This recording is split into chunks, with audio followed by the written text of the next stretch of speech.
Senhor esteja convosco. Ele está no meio de nós. Proclamação do Evangelho de Jesus Cristo, segundo Marcos. Glória a vós, Senhor. Naquele tempo, Jesus entrou de novo na sinagoga. Havia ali um homem com a mão seca. Alguns o observavam para ver se haveria de curar em dia de sábado, para poderem acusá-lo. Jesus disse ao homem da mão seca: levanta-te e fica aqui no meio. E perguntou-lhes: é permitido no sábado fazer o bem ou fazer o mal? Salvar uma vida ou deixá-la morrer? Mas eles nada disseram. Jesus então olhou ao seu redor, cheio de ira e tristeza, porque eram duros de coração, e disse ao homem: estende a mão. Ele a estendeu e a mão ficou curada. Ao saírem, os fariseus com os partidários de Herodes imediatamente tramaram contra Jesus a maneira como haveriam de matá-lo. Palavra da salvação, glória a vós, Senhor. Meus irmãos e minhas irmãs, estamos neste caminho com nosso Senhor Jesus, nesta vida pública dele, desde quando nós entramos nesse tempo comum. Nós temos observado a fama de Jesus que vai crescendo. Jesus cura, expulsa demônios, as pessoas vão vão atrás dele. Teve um momento até que Jesus se retirou para rezar durante a madrugada, e já de manhã cedo os apóstolos foram atrás dele e disseram: todos te procuram. Todos te procuram. E Jesus disse: vamos para as outras aldeias, porque os outros também precisam receber a boa nova.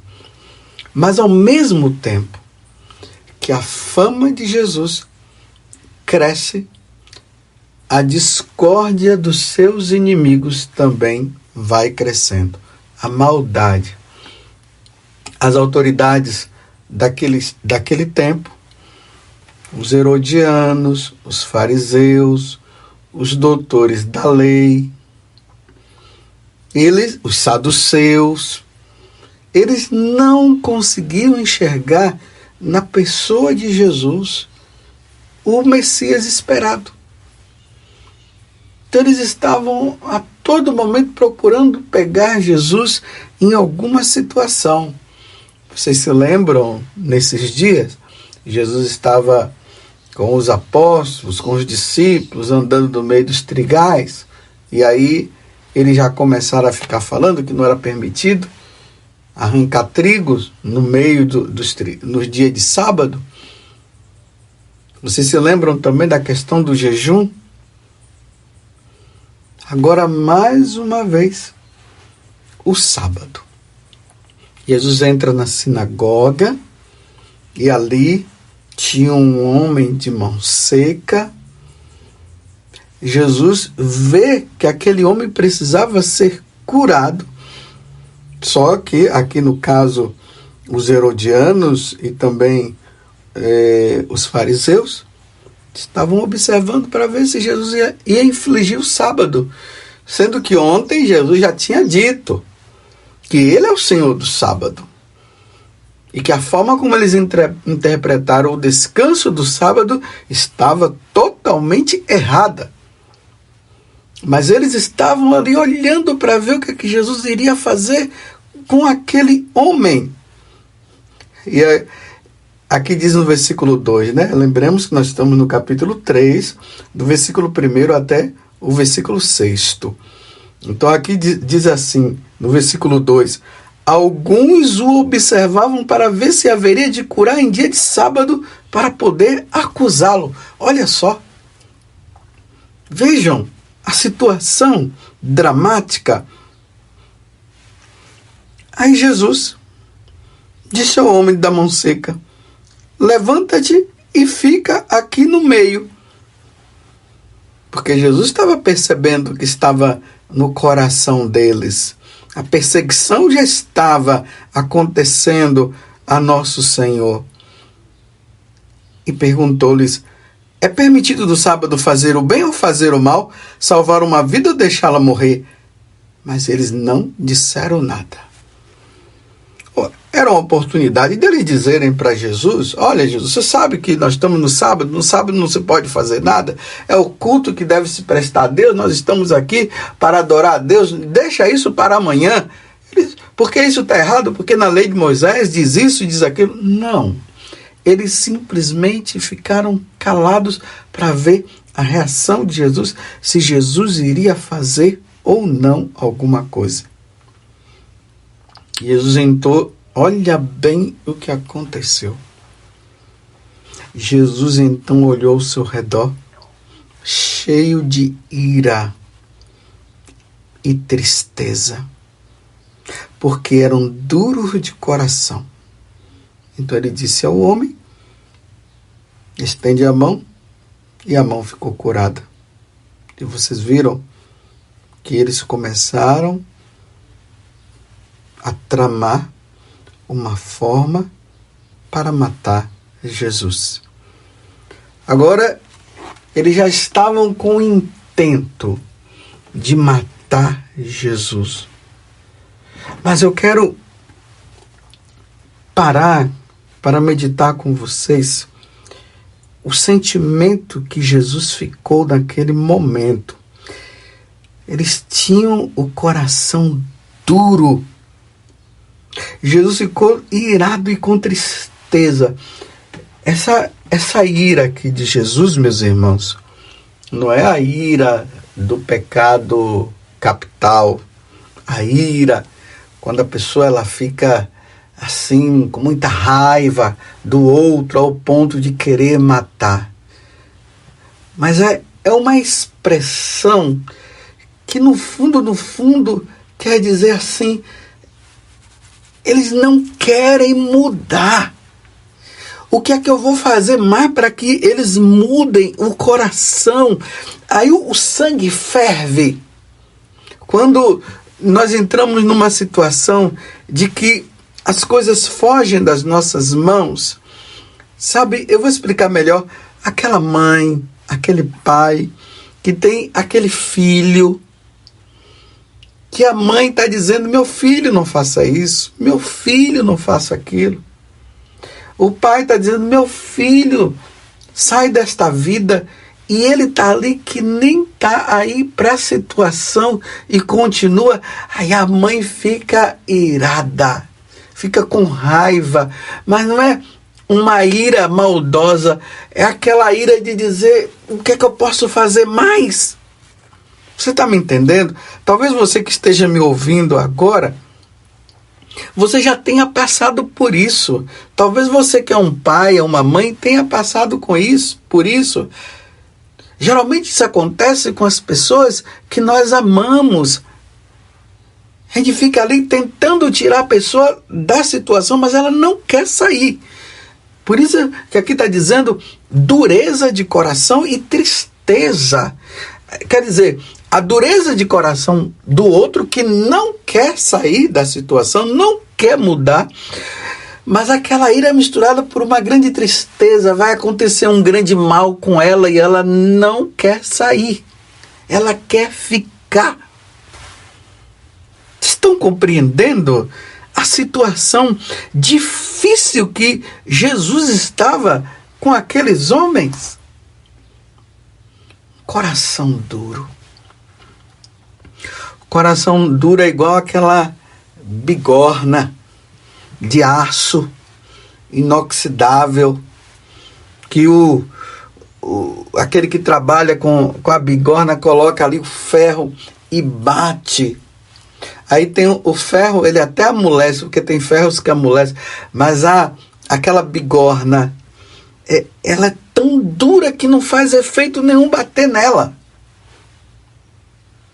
como aquela pedra dura, que não quebra por nada.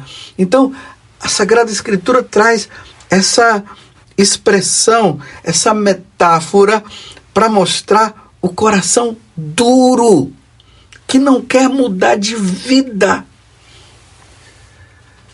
Uma vez eu passei por uma situação dessa. Um homem de coração duro que não queria mudar. Olha, eu vou dizer para vocês, eu fiquei irado naquele momento, porque o homem não queria mudar de vida. Ele veio, dizendo até que queria uma confissão e tudo, e já começou dizendo assim: eu tenho uma esposa, a minha esposa, ela está com muita depressão, está muito doente, e por isso não está dando, e agora eu estou gostando de uma outra mulher, estou com outra mulher, e quero dizer para o senhor que eu não vou largar essa outra mulher. E eu dizia: mas meu filho, você tem que largar esse adultério. Se o senhor continua nessa vida, o senhor não vai se salvar, o senhor vai se perder. Não, eu não vou largá-la. Está vendo a dureza de coração? Olha, meu filho, Deus não quer que você viva assim. Isso é uma forma de você estar contra Deus, é uma forma de desamor a Deus, mas eu não vou largá-la. Você tem que largá-la. Não, eu não vou largá-la. Na hora eu fiquei, aquela situação que você não sabe mais o que fazer. Sobe, o sangue ferve. Aí vem aquela tristeza em saber que o homem está caminhando para o precipício e ele não quer sair do caminho. Ele quer continuar. Aí ele ainda disse assim para mim: mas eu sou um homem temente a Deus. Como que um homem desse é temente a Deus? Meu Deus do céu! Como? Se ele não quer mudar de vida, ele sabia também. Ele não estava na ignorância, ele sabia que ele estava errado, mas ele dizia que ele não ia largar. Aí depois: eu sou temente a Deus. O que é que me resta se não rezar pela conversão desse homem, meu Deus do céu? Imagina, a qualquer momento Deus poderá chamá-lo. E as contas que ele vai prestar a Deus por ter largado a família, por ter largado a esposa na condição que ela estava até de doente, de ter largado o filho para ficar com uma outra pessoa. A gente não sabe o que fazer, mas nós temos que manter a calma.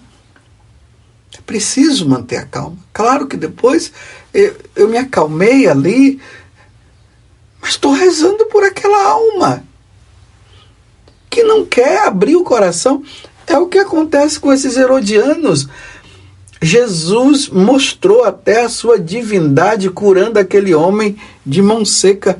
Vocês sabem o que é a cura de um homem de mão seca? Imagine aquela mão que não passa corrente sanguínea, não passa sangue. A mão toda daquela forma, talvez até atrofiada. E Jesus apenas ali com um toque, de repente a circulação volta, a mão começa a encher, a carne, os músculos voltam, ficam tudo no devido lugar.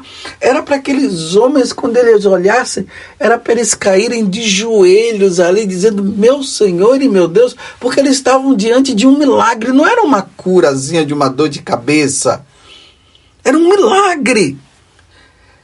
Era para dizer: meu Senhor e meu Deus. Não, olha só, Jesus disse que eles estavam com o coração endurecido. E aí eles terminam dizendo assim: imediatamente tramaram contra Jesus a maneira como haveriam de matá-lo. Veja só, não mudou o coração.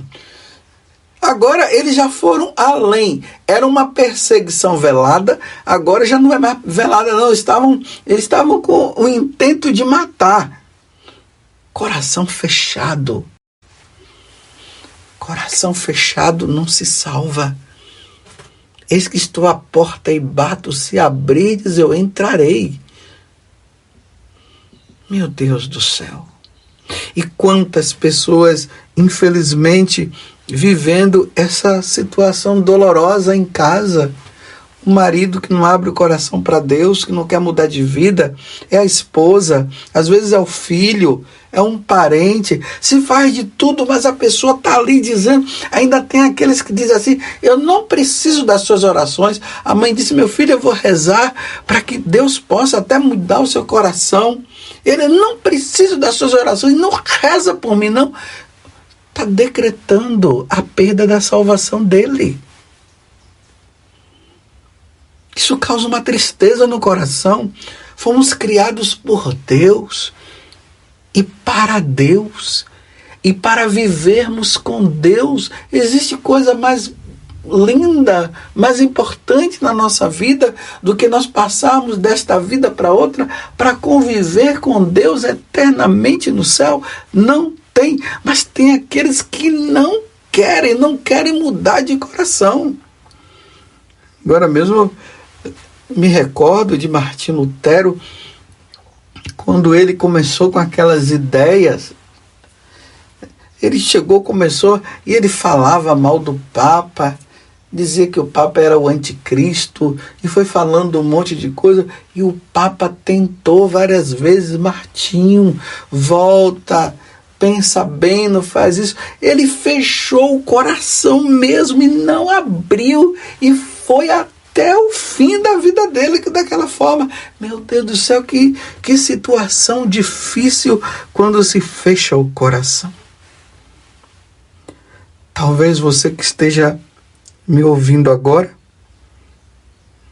talvez você esteja nessa situação. Você não quer reconhecer a sua falta. Até quando você vai viver assim? Você vai esperar os últimos momentos para você reconhecer a sua falta? E você que está fazendo de tudo para ver se o outro muda, não se sinta culpado. Porque tem gente que se sente culpado, diz que o outro não está mudando, o outro não quer deixar essa vida por causa de mim, aí começam a dizer que é por causa das minhas orações que são, eu não tenho fé, a minha oração não é forte. Não, é o outro que não quer. Vocês veem aqui no Evangelho, nem Jesus conseguiu mudar o coração desses fariseus e desses herodianos, nem Jesus conseguiu. Você compreende? O sangue ferve, mas é acompanhado de uma tristeza. A pessoa não consegue fazer nada, mais nada. Dá vontade de abrir a cabeça e entrar ali para tentar, mas isso não dá para fazer, né? Então, o que resta? O que resta? Penitência, jejum, oração, pedir a Deus que aquele coração amoleça, que aconteça alguma coisa para ele mudar. É a única coisa que se pode fazer. Porque mesmo diante do milagre daquele homem de mão seca, mesmo diante daquela situação, eles não abriram o coração e permaneceram com o coração duro. O destino daqueles que têm o coração duro, que não querem mudar de vida, é o inferno, meus irmãos. Porque no céu só entra quem se converte, quem muda de vida. Por isso, a oração precisamos rezar. Mas tem situações que as pessoas elas vão para o desfiladeiro. E elas vão porque elas querem, porque endureceram o coração. Que Deus não permita que eu endureça o meu e que isso não aconteça com você. E àqueles que estão com o coração endurecidos, peçamos a intercessão de Nossa Senhora. Ó Virgem Santíssima, não permitais que nem eu e nem os outros vivamos em pecado e endureçamos o nosso coração. Porque em pecado mortal e com o coração endurecido, nós não vamos morrer porque nós não queremos, mas aqueles que não querem, que surja a oportunidade. Por isso, Virgem Santíssima, valei-nos, intercedei por nós. Louvado seja nosso Senhor Jesus Cristo, para sempre seja louvado, e a nossa Mãe, Maria Santíssima.